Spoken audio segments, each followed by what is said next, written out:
हम ना, तुमने बात की अपने पापा से?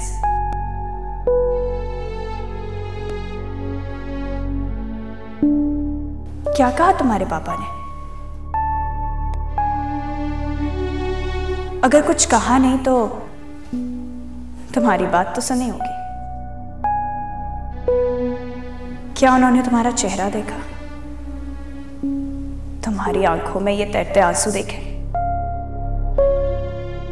तुम्हारे कपकपाते होंठ देखे? क्या उन्होंने कुछ महसूस किया? और जब तुम ईश्वन के पास गई तो क्या देखा तुमने वहां? हाँ, क्या देखा? कोई फायदा नहीं शोर मचाने का, हंगामा करने का, क्योंकि कोई तुम्हारी बात सुनेगा ही नहीं। बेकार है, सिर्फ अपनी ही बदनामी होगी तुम्हारी। चुप कर जाओ, खुदा की वजह से चुप कर जाओ और चली जाओ यहां से।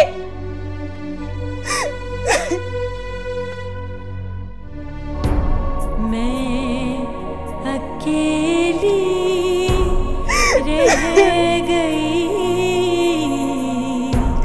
मैं अकेली रह गई,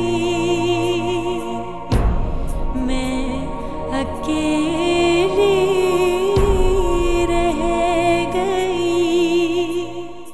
मैं अकेली।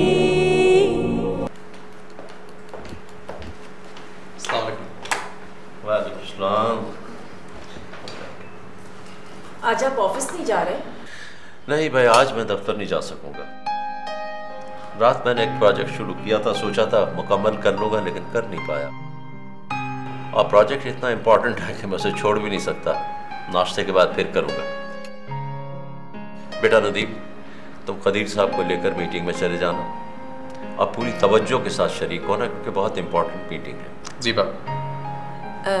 ये काम कैसा कर रहे हैं? बहुत अच्छा, बहुत जिम्मेदार काम कर रहा है माशाल्लाह। हमना का है, वो क्या नाश्ता नहीं करेगी? हमना अपने कमरे में है, मैं उसे भी बुला कर लाती हूँ।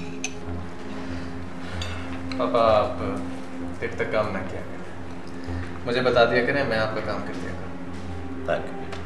Thank you very much. वैसे मेरी बड़ी हसरत थी कि मेरा अपना कोई बेटा होता जो मेरे तमाम बोझ खुद संभाल लेता, लेकिन अल्लाह का शुक्र है, अल्लाह ने वो हसरत तुम्हारी शक्ल में पूरी कर दी मेरी। आई एम सॉरी हमना, नदीम को इस तरह तुम्हारे कमरे में नहीं आना चाहिए था। ये बात उसने मुझे रात ही को बता दी थी।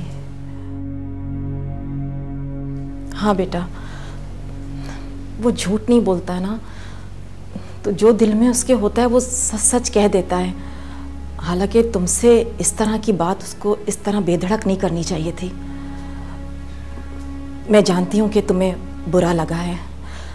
मैंने उसे समझा दिया है कि वो आइंदा इस तरह तुमसे बात ना करे, लेकिन प्लीज़ हमना, इस बात का जिक्र तुम अपने पापा से मत करना। वो इस बात का गलत मतलब ले जाएंगे, ठीक नहीं होगा। बहुत दिनों के बाद उन्हें सुकून मिला है, हमें उन्हें डिस्टर्ब नहीं करना चाहिए।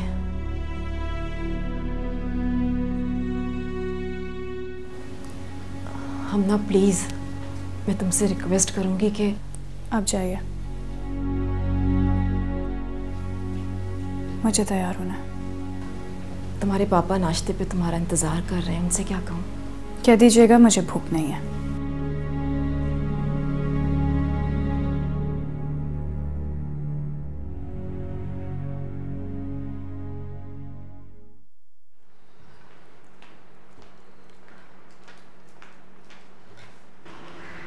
हमना तैयार हो रही है, नाश्ता नहीं करना चाहती। वैसे रज़िया ने उसे सुबह जूस दे दिया था, मैंने कह दिया इसको कि खाने के लिए कुछ अपने साथ ले जाए, रास्ते में खा लेगी। वैसे खबर वो अपनी सेहत का बिल्कुल ख्याल नहीं रखती है। वो पहले ऐसी नहीं थी ईश्वर, पता नहीं उसे क्या हो गया है। मामा, आप हमना का ख्याल रखा करें। हाँ रखती हूँ बेटा। बेटा नदीम, तुम कदीर से कहना अगर कोई प्रॉब्लम हो तो मुझे फ़ोन कर ले। जी पापा, लेकिन वो ड्राइवर को कह दीजिएगा कि मुझे ड्रॉप कर दे। तो मेरी गाड़ी ले जाओ ना। पापा वो गाड़ी, वो तो मेरी फेवरेट गाड़ी है। फिक्र मत करो, बहुत जल्द तुम्हें तुम्हारी अपनी गाड़ी भी मिल जाएगी। पापा you are great, I love you.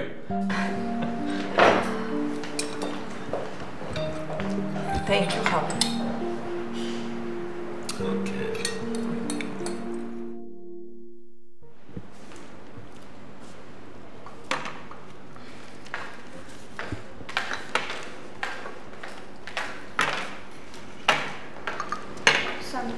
वालेकुम अस्सलाम। बेटा हम ना अपनी सेहत का ख्याल रखा करो, कुछ खा पी लिया करो।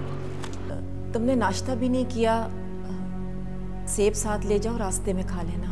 थैंक यू, मुझे भूख नहीं है, मुझे नहीं खाना। Juicy P low.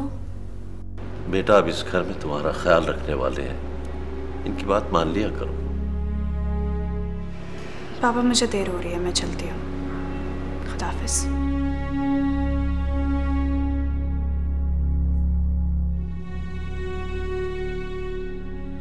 ओके बेटे, खुदा हाफिज।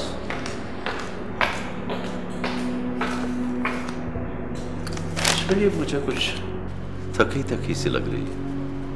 हाँ, मेहनत भी तो बहुत करती है, वकालत में बहुत मेहनत करनी पड़ती है। पता नहीं आपने क्यों उसे इजाज़त दे दी, और भी तो कोई काम कर सकती थी। इश्मिल वो खुद लॉयर बनना चाहती थी, तो मैं उसे कैसे रोकता।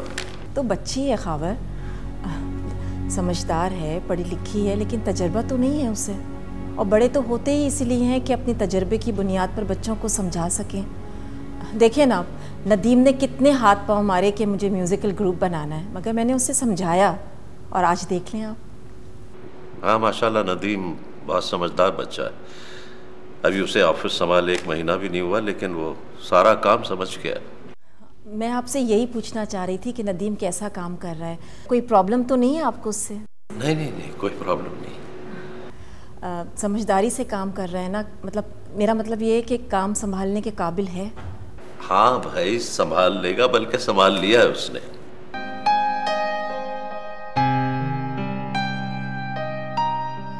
खावर, अगर थोड़ी देर के लिए आप अखबार पढ़ना बंद कर दें तो मुझे आपसे कुछ बात करनी है।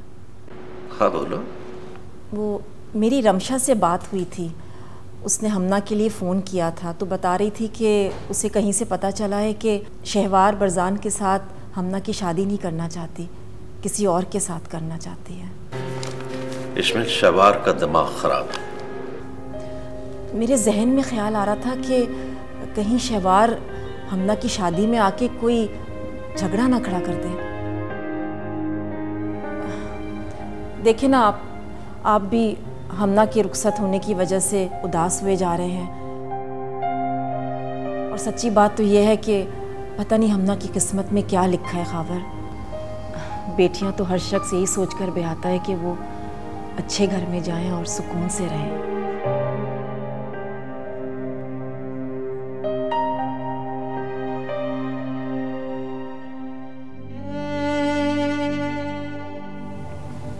किससे कहूँ?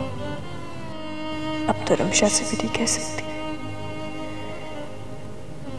मामा से, हाँ कुछ भी सही, वो मेरी माँ तो है, लेकिन नहीं, उन्हें तो मुझे अपने घर रखने का बहाना मिल जाएगा।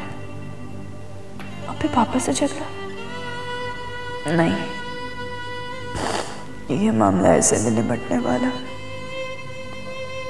जो पापा से ही बात करनी होगी।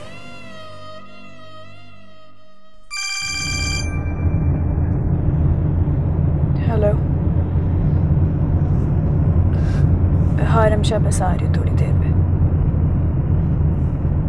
खुदा हाफिज।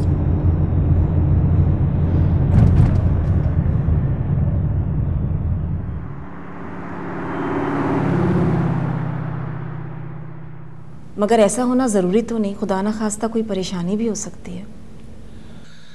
इश्मिल हो तो कुछ भी सकता है, इसीलिए तो वालिदैन बेटियों की खुशकिस्मती के लिए दुआएं मांगते हैं और उसे रुखसत करते वक्त रोते हैं। तो आप उसे रुखसत ना करें ना। इश्माइल, जब शादी होगी तो जाहिर है रुखसती भी होगी। मैं नहीं समझता कि बरजान घर दामाद बनेगा। हाँ, वो तो नहीं बन सकता, लेकिन अगर हमना की कहीं और शादी हो जाए तो। इश्माइल, हमना बरजान को पसंद करती है, क्यों नहीं होगी शादी? खावर वो भी बच्ची है। इस एज में ऐसा होता है कि हर पहला आने वाला शख्स पसंद आ जाता है, लेकिन उसके लिए क्या बेहतर है और क्या बेहतर नहीं है, इसका फैसला तो आपको करना चाहिए ना। इश्माइल, ना तो हम किसी की किस्मत को बदल सकते हैं और ना ही किसी को अपने आप से जुदा होने से रोक सकते हैं। लेकिन खावर, अगर आप चाहें तो ऐसा हो सकता है। वो हमारी नज़रों के सामने भी रह सकती है और अच्छी ज़िंदगी भी गुजार सकती है। ना आपको उसकी जुदाई का गम होगा और ना। मैं समझा नहीं। अगर उसकी शादी नदीम से हो जाए तो